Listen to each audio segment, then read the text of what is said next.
स्वागत है, स्वागत है, स्वागत है। परमपिता परमात्मा कहते हैं, हे मेरे बच्चे, मेरा और तेरा अटूट रिश्ता है, अविनाशी रिश्ता है। इसलिए परमपिता परमात्मा से मिलने में हमें डरना नहीं चाहिए, घबराना नहीं चाहिए। संसार कहता है कि भगत पागल है और भगत कहते हैं संसार पागल है, क्योंकि जिसने जो चीज नहीं देखी तो उसके लिए असंभव लगती है।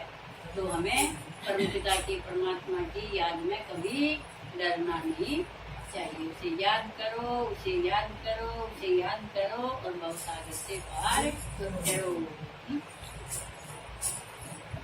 मोकण देवान जमाने नहीं तम शिव की याद में मगन रहूं। मोकण देवान जमाने नहीं तम शिव की याद में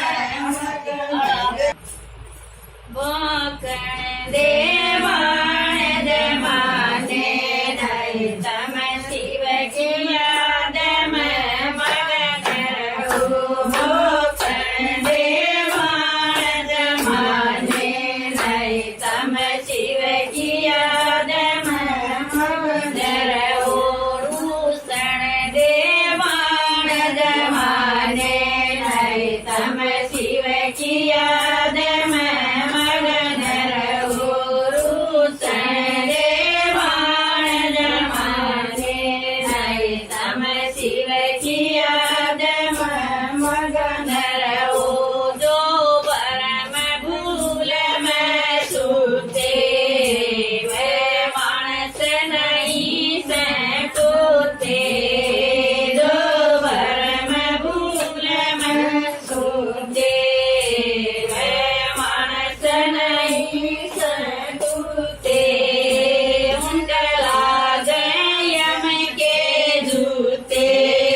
शिवे